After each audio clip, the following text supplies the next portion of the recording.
High above Earth's surface, hidden in the vastness of the North Atlantic Ocean, a remote military installation floated undetected, codenamed Site 9. This unmarked research facility was known to only a few on Earth, and to none beyond it. Inside its sterile walls, Dr. Isaac Vale stood before a team of top military scientists and high-ranking officers, his fingers tapping impatiently on a sleek metal table. His pale, deep-set eyes scanned the room, pausing on each face. They didn't know it yet, but Vale was about to change the course of human history. "Are we really prepared to do this?" asked Major Sarah Keller, her voice cutting through the tense silence. She stood near the far wall, arms crossed, her hardened military posture betraying a growing unease. "Because if we go forward with your project, there's no turning back." Vale's lips twitched into a faint smile. He'd expected resistance. "Turning back isn't an option," he said smoothly. "Not anymore." The hollow display at the center of the table flickered to life, showing a detailed simulation of the Varenth, a hulking, insect-like alien species, their ships looming over Earth's orbital defenses. Earth's leaders had once been naive enough to believe humanity was alone in the universe, until the Varenth arrived with demands for submission or destruction. And that was only the beginning. "This is what we face," Vale continued, gesturing toward the hologram. "The Varenth may be the first, but they won't be the last. We're on the edge of an arms race we can't afford to lose. If we want to survive, we need more than just missiles and satellites. We need soldiers, super soldiers." Major Keller's jaw clenched. "At what cost?" "Doctor, you want to turn them into weapons machines. These are people we're talking about." Vale's eyes gleamed, the light from the hollow display reflecting off his thin glasses. "Machines, weapons, people, it doesn't matter. What matters is that they save us when the next alien fleet arrives. And trust me, Major, it's coming sooner than you think." The others in the room shifted uncomfortably, glancing at one another. Keller remained motionless, her mind spinning. The idea of enhancing soldiers wasn't new. The super soldier program had been whispered about in dark corners of military command centers for years, but it had never been publicly acknowledged. Not until now, miles beneath the ocean, in a facility where no sunlight ever reached. Captain James Danner stared into the cold, unblinking eyes of his reflection. He had agreed to this, to the experiments, to the changes. But now, standing here in the sterile room, his muscles thrumming with newly enhanced strength, his mind was less certain. Danner flexed his hands, feeling the raw power in his augmented limbs. Beneath his skin, the nanotechnology swarmed, microscopic machines designed to enhance reflexes, endurance, and strength.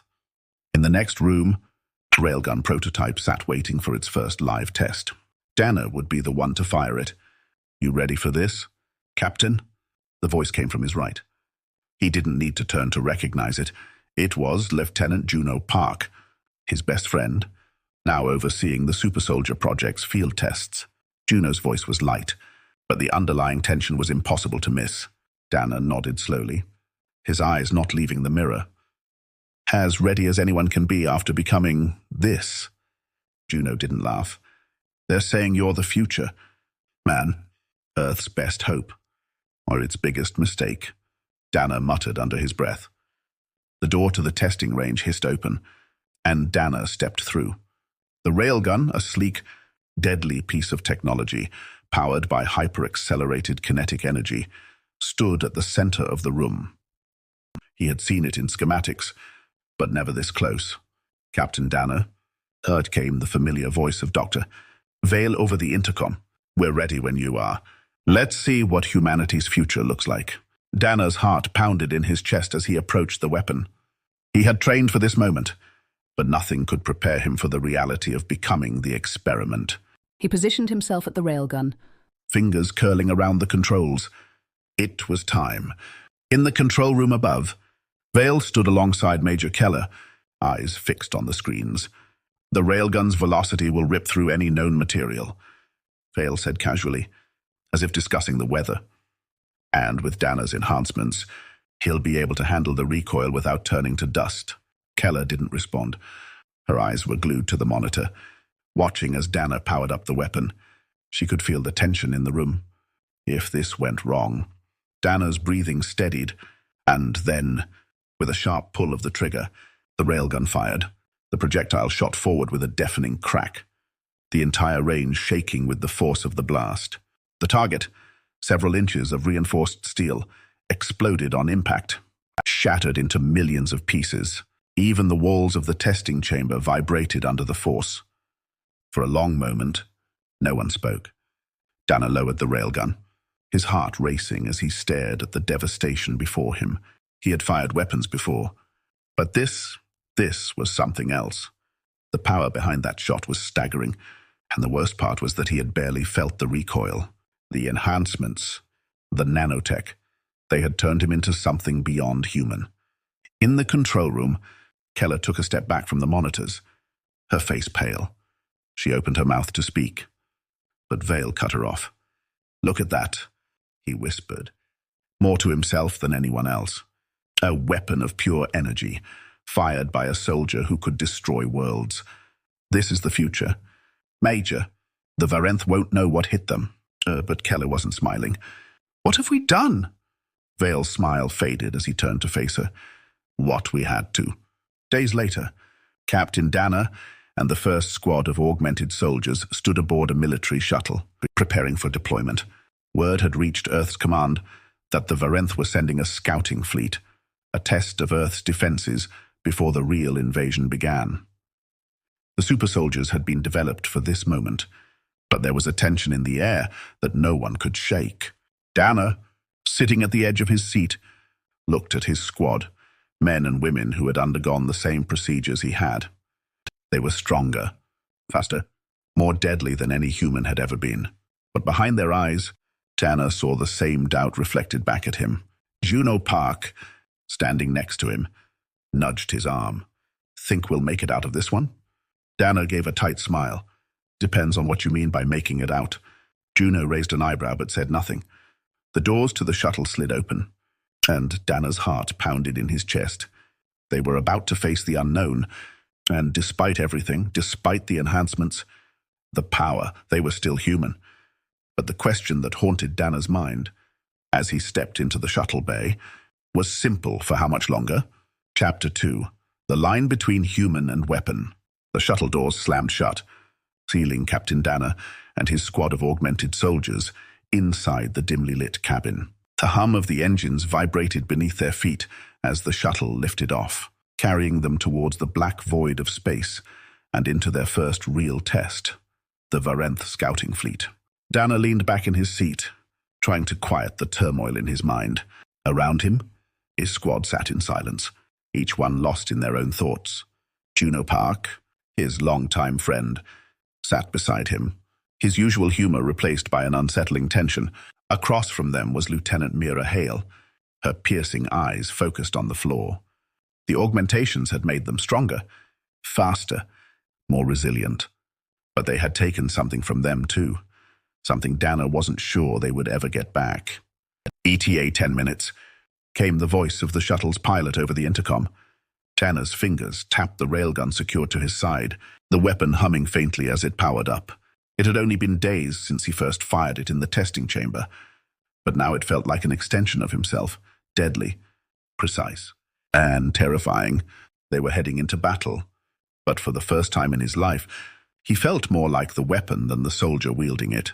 "Hey," Juno muttered beside him, breaking the silence. "Think Vale sitting in his cushy lab right now, sipping tea while we go and do his dirty work." Dana smirked, but it didn't reach his eyes. "Probably. That's what we're here for, right? To be the weapons he can't be." Juno didn't laugh. "Yeah, funny how that worked out. I'm back at Site 9, deep within the North Atlantic." Dr. Isaac Vale stood in the control center, his eyes glued to the live feed from the shuttle.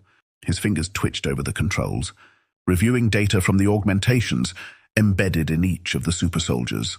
Their vitals, heart rate, neural activity, muscle tension were all displayed in real time, feeding into the system he had meticulously designed. Major Sarah Keller stood a few feet behind him, arms crossed, watching the same screens with a deep frown etched on her face. "They're not ready," she said quietly. It wasn't the first time she had said it, and she knew it wouldn't be the last. Vale didn't turn.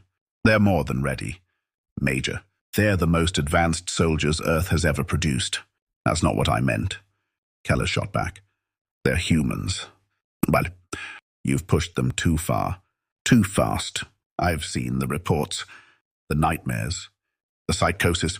Vale spun on his heel, his voice cutting through the room like a knife. "You think I don't know that?" "Of course I do.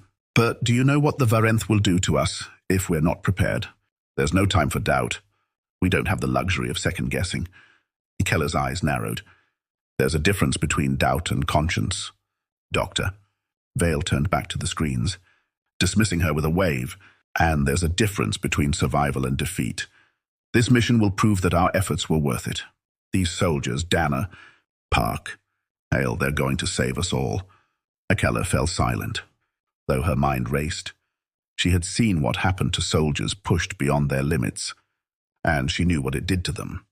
But now, as the shuttle carrying Dana and his team neared the Varenth fleet, there was nothing she could do but watch. The shuttle broke through the final atmospheric layer, the darkness of space enveloping the craft as it neared the coordinates of the Varenth scouting fleet. Through the viewing port, Dana caught sight of them, 3 massive Varenth warships, their jagged, insectoid hulls cutting through the void like fangs. Smaller craft hovered around them, acting as sentinels, but it was the warships that mattered. If they weren't stopped here, Earth wouldn't stand a chance when the real fleet arrived. Dana's voice cracked through the shuttle's internal comms. "All units, prepare for drop." Around him, his squad snapped into action. The augmentations surged through their systems, enhancing reflexes, boosting strength, and feeding critical data directly into their neural interfaces. They were the tip of Earth's spear now, and every single one of them knew it. "Hard to believe," Mira Hale muttered as she double-checked her weapon, her voice steady despite the looming battle, "that this all started with a bunch of experiments in a lab." "Yeah," Dana replied, his voice flat. "Harder to believe we volunteered for it." Juno chuckled darkly. "Speak for yourself, Captain. I thought I signed up for free pizza." The levity faded as quickly as it came, and the red lights inside the shuttle began flashing. "Drop in 2 minutes." The plan was simple, though execution would be anything but. Dana's team would breach one of the Varenth warships, using the railguns and their augmentations to disable its shields. Without them, Earth's long-range artillery could finish the job. It was a suicide mission for most soldiers, but for Dana's team, it was what they were made for. "Remember," Dana's voice cut through the comms, calm and focused, "we hit hard. We hit fast. And we hit first. Don't let up. No retreat." His squad nodded in unison, and as the shuttle's doors slid open, the cold expanse of space loomed before them. "Move out." Oh, the supersoldiers launched into the void, thrusters in their armor, propelling them toward the massive Varenth warship. The Eclipse, as it was called, was a hulking beast of a vessel, its surface bristling with weaponry and alien machinery. But its shields were up, the most critical target for the team. Dana reached the hull first, his magnetic boots locking onto the surface. Mira Hale landed beside him, followed by Juno and the others. Their augmented muscles made the entire process look effortless, but inside, Dana's heart raced. "Here," Juno said, planting a small EMP device on the warship's surface. "This should knock out their scanners for a few seconds. Give us a clean breach." The device hummed to life, and a moment later, the Varenth ship's surface shuddered as its systems briefly faltered. Dana took the opportunity. His railgun hummed in his hands as he aimed at a point just beneath the ship's shield generator. Firing. The railgun roared, the projectile slamming into the alien hull with enough force to rip open a hole big enough for them to enter. Without hesitation, the team plunged into the breach. The interior of the Varenth ship was dark, cold, and alien. The walls pulsed faintly with a strange, bioluminescent light, and the air was thick with the scent of chemicals. Dana's helmet visor automatically adjusted, feeding critical data to his augmented vision as they moved deeper into the belly of the ship. "Keep it tight," Danner ordered, his voice barely a whisper over the comms. Shields should be just ahead. They moved like shadows, slipping through the corridors without a sound. The Varenth were known for their brute strength and raw power, but stealth had never been their strong suit. That was humanity's advantage. As they neared the shield generator, the first group of Varenth soldiers appeared, hulking insectoid creatures armed with plasma rifles and gravity shields. Danner raised his railgun, motioning for his team to take position. "On my mark," he whispered. "We take them out fast. No mistakes." The seconds dragged on, the Varenth unaware of the intruders just meters away. And then, without warning, now, the railguns fired, their projectiles ripping through the air with a high-pitched whine. The Varenth soldiers didn't stand a chance. Plasma shields cracked, and alien armor shattered under the force of the hyper-accelerated rounds. In seconds, it was over, and the team pressed forward. But as they neared the shield generator, Danner felt it, a gnawing sense of dread creeping into his mind. His vision blurred for a moment, his heart pounding unnaturally in his chest. The augmentations were doing their job, but they were taking a toll. How long could he hold on before they broke him? "Danner?" Juno's voice cut through his thoughts. "You all right?" "Man." Danner blinked, shaking off the momentary lapse. "Yeah, fine. Let's finish this." They reached the shield generator, a massive, humming machine pulsing with energy. Danner motioned for Mira to set the charges. "We blow this. We give Earth a fighting chance," he said quietly. But as Mira moved to place the explosives, an ear-splitting roar echoed down the corridor. Danner's heart dropped. The Varenth were coming. "Get ready," Danner growled, gripping his railgun tighter. "It's about to get real." End of chapter. As we continue to Chapter 3, take a brief moment to click the subscribe button to support my channel and hear more stories in the future. Let's continue. The price of survival. The Varenth roar echoed down the corridors like a rolling thunderstorm, the vibrations shaking the walls of the alien warship. Captain Danner's heart raced as he heard the unmistakable clatter of insectoid limbs skittering toward them. His team braced, their augmented reflexes kicking into high gear. "We don't have much time," Danner barked. "Mira, set the charges now." Lieutenant Mira Hale knelt beside the humming shield generator, her fingers working quickly as she attached the final explosives. Her hands moved with mechanical precision, augmented like the rest of them, but Danner could still see the tension in her eyes.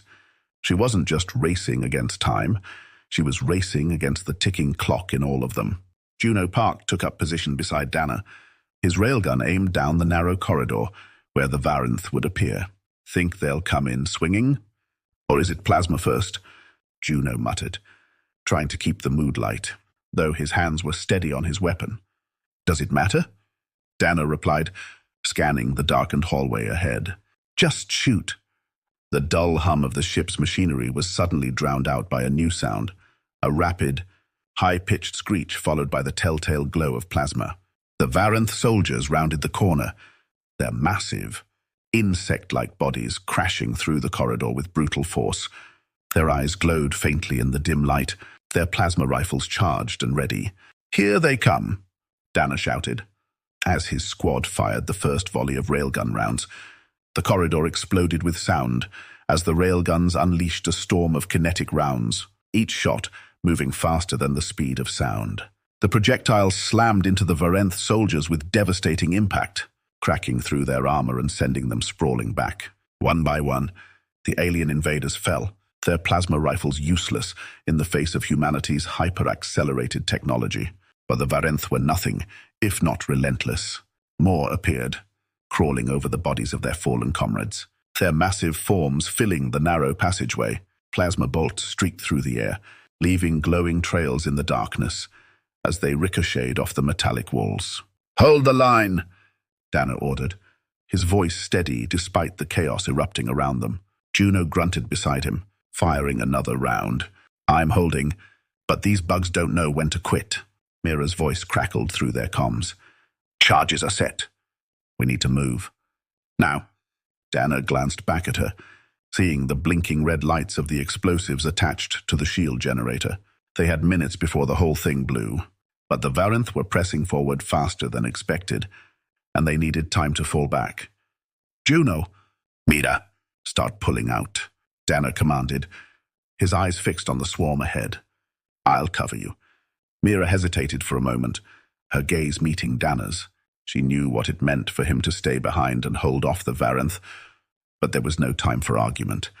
She gave a sharp nod and sprinted toward the breach, Juno hot on her heels.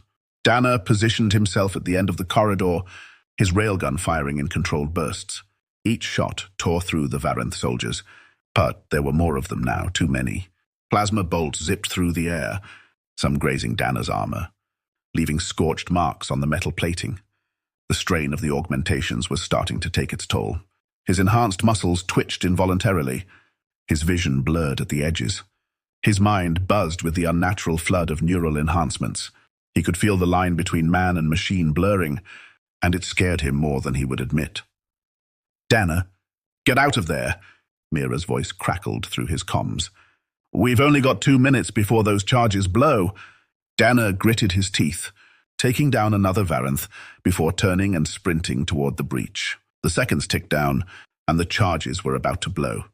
He dove through the breach just as the corridor behind him erupted in a ball of fire and twisted metal. The shield generator blew, taking a section of the ship with it. The shockwave hit him like a hammer, throwing him forward into the void of space. For a moment, all he saw was darkness, his body spinning uncontrollably as the stars blurred into streaks of light. Captain Dana, do you copy? Mira's voice cut through the chaos, frantic. Dana, come in! He blinked, struggling to focus. His HUD flickered back to life, his systems rebooting, slowly. He righted himself, using the thrusters in his armor to stabilize his trajectory.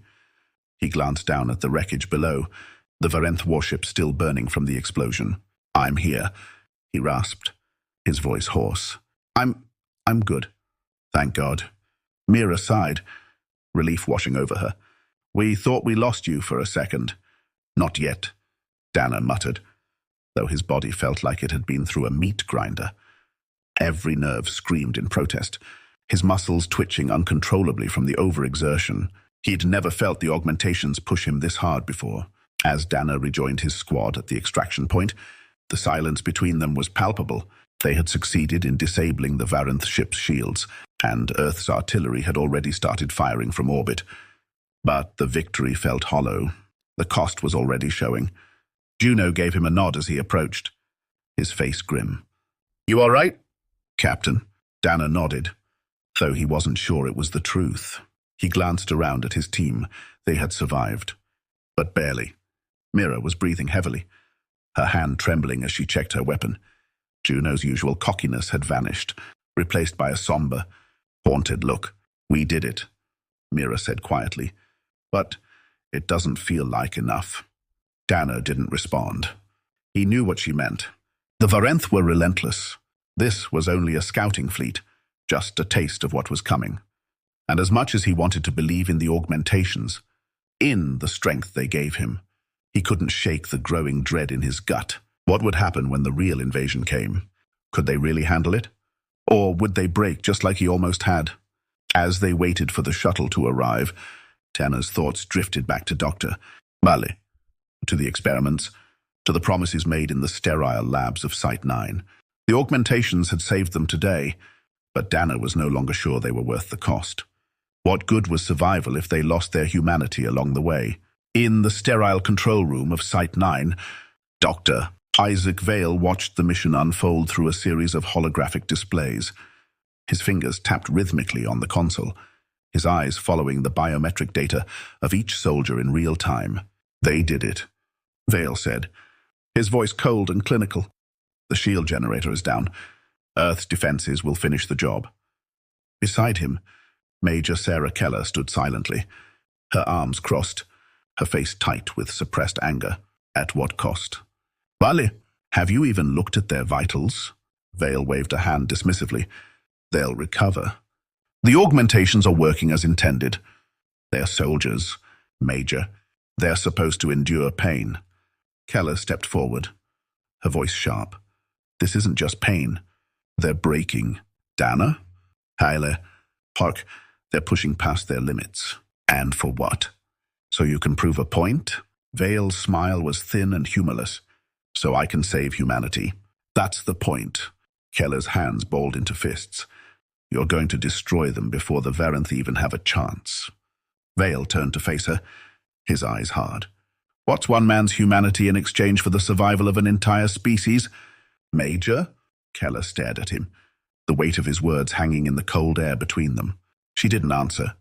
She couldn't, because deep down, she feared he might be right. Chapter 4. The Cost and Uncertainty of Victory, or Defeat. Captain Dana leaned against the cold, metallic wall of the shuttle, his chest heaving as he struggled to catch his breath. The augmented soldiers around him were just as battered, their bodies pushed to the limit. In the silence of the shuttle's cabin, the tension was palpable. They had survived the mission, but the toll it had taken on them was obvious. No one spoke as the shuttle ascended back toward the orbital station, carrying them away from the burning wreck of the Varenth warship they had just crippled. His thoughts were disjointed, his mind foggy from the exhaustion. The augmentations had saved them again, but each time they came with a deeper cost. He felt less human with every mission. The weight of what had happened in the ship's corridors sat heavily on him. He could still hear the Varenth's dying roars, see the blood smeared across the walls.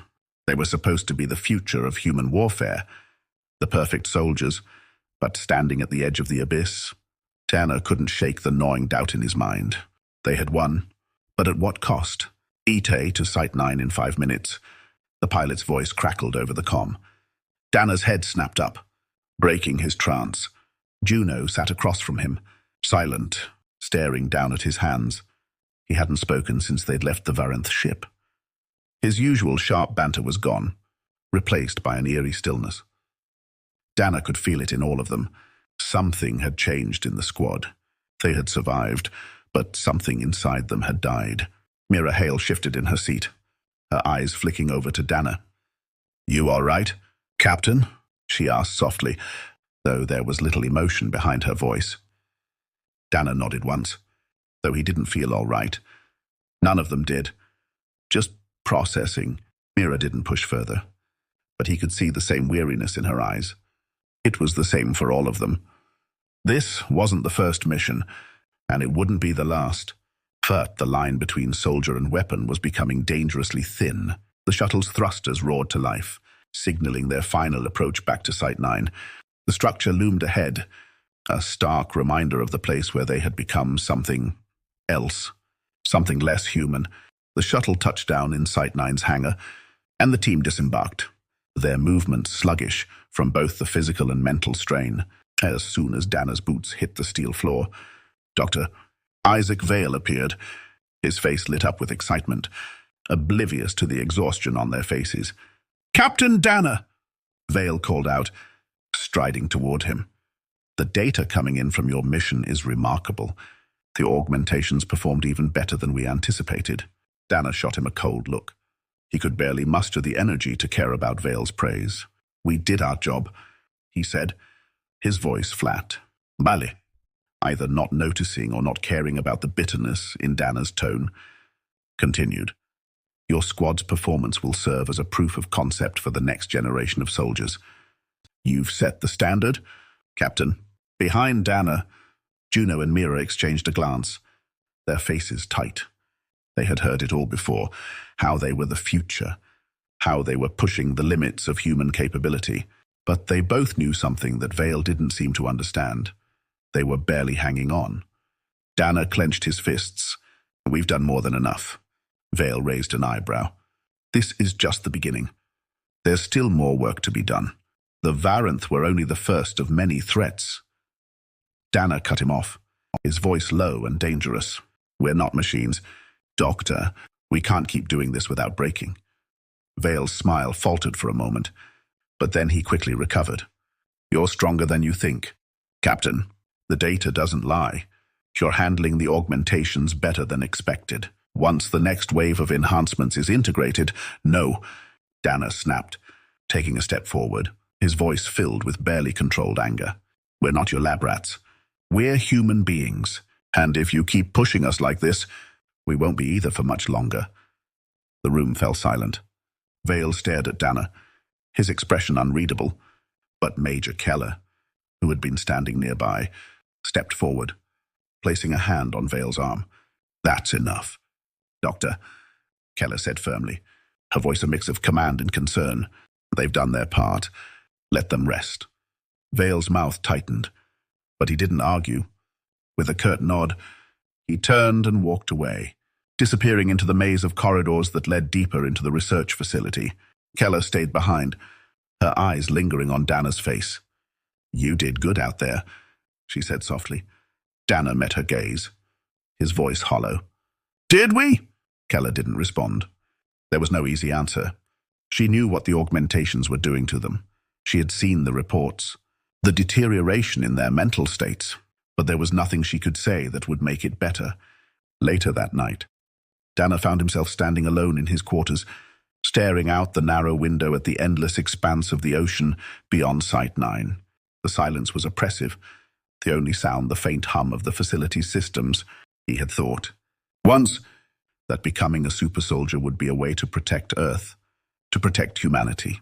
But now he wasn't sure what they were protecting anymore. What was the point of saving the world if they lost themselves in the process? There was a knock at the door, and Dana turned to see Juno standing there, his face pale, eyes shadowed with exhaustion. "You good?" Juno asked, though he already knew the answer. Dana sighed. "I don't know anymore." Juno stepped inside, leaning against the wall. "We can't keep doing this, man. We're not soldiers anymore. Not like we used to be." Dana nodded, feeling the weight of the truth in Juno's words. They were something else now, something stronger. Yes, but also something more fragile. The augmentations had turned them into weapons, lethal, efficient, and deadly. But they were also slowly stripping away the humanity that made them who they were. "Vale thinks we're just tools to be sharpened," Dana said quietly. "But we're breaking. Juno, we're breaking." Juno let out a long breath, staring at the floor. "Then what do we do? Walk away?" Dana was silent for a long moment, the question hanging in the air between them. Could they even walk away? Or were they too far gone already? In the control center of Site 9, Dr. Vale sat alone, reviewing the mission data. The performance of Dana's squad had exceeded his expectations. The augmentations were functioning perfectly, their vitals holding steady under extreme stress. But Vale couldn't shake the feeling of unease that had settled over him after his confrontation with Dana. He had seen the look in the captain's eyes, the anger, the fear.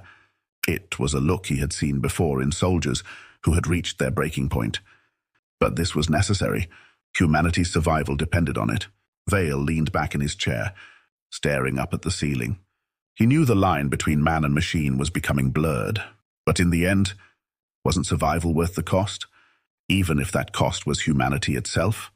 The next morning, as the sun rose over the Atlantic, Dana stood on the observation deck of Site 9, watching the first light break across the water. His mind was quiet, but the question still lingered. He had been built to fight, to protect. But now, with every mission, he felt himself slipping further from the man he used to be, and the thought that terrified him the most wasn't that they would lose the war against the Varenth or the next alien threat. It was that, by the time it was over, there might not be anything left of him to save. In the distance, the ocean shimmered under the light of dawn, vast and endless, as if it stretched on forever. But Dana knew the truth. Nothing lasted forever. Not even them. This concludes the sci-fi story. Please comment if you enjoyed it. Thank you.